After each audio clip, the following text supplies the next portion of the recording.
Hi எல்லாரும் எப்படி இருக்கீங்க?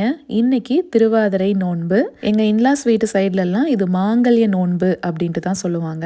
எங்க அம்மா வீட்டு சைட்ல திருவாதிரை நோன்பு அப்படின்ட்டு சொல்லுவாங்க.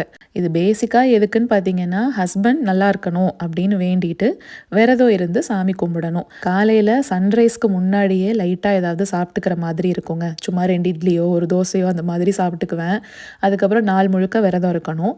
நைட்டு நிலா வந்ததுக்கப்புறமா அந்த விரதத்தை நம்ம முடிக்கணும். அதுதான் இந்த திருவாதிரை. ஒவ்வொரு ஃபேமிலி சைடில் ஒவ்வொரு மாதிரி கொண்டாடுவாங்கன்னு வச்சுக்கோங்களேன்.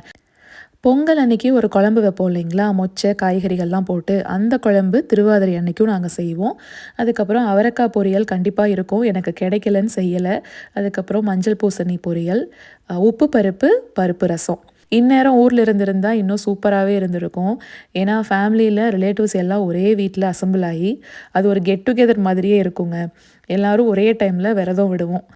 அந்த மாதிரி வீட்டில் எப்படி செலிப்ரேட் பண்ணுவாங்க அப்படின்னு ஒரு லாங் வீடியோவில் கூட நான் காமிச்சிருந்திருப்பேன். இன்கேஸ் உங்களுக்கு பார்க்கணுன்னு தோணுச்சுன்னா இந்த ஷார்ட்ஸோட டைட்டிலுக்கு மேலே போய் பாருங்கள். இன்றைக்கி லாங் வீடியோ இல்லைங்க. மோஸ்ட்டாக இந்த வாரம் வராதுன்னு தான் நினைக்கிறேன். ஏன்னா நிறைய வேலை மாற்றி மாற்றி இருந்துகிட்டே இருந்தது. டியூஸ்டே போல் நான் அப்லோட் பண்ணுறதுக்கு ட்ரை பண்ணுறேன்.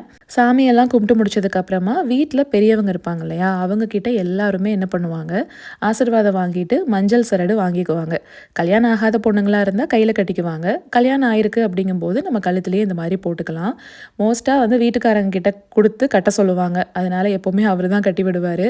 விரதம் இருந்தது என்னமோ நான் தான். ஆனால் பசிச்சது பசங்களுக்கு. அதில் இலைய பார்த்த உடனே அவங்களுக்கு அது என்ன ஒரு ஆசைன்னு தெரியல.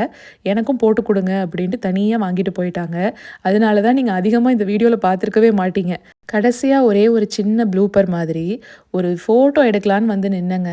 விடவே இல்லைங்க கடைசி வரைக்கும். சரிங்க, நம்ம நாளைக்கு ஒரு ஷார்ட்ஸில் பார்க்கலாங்களா?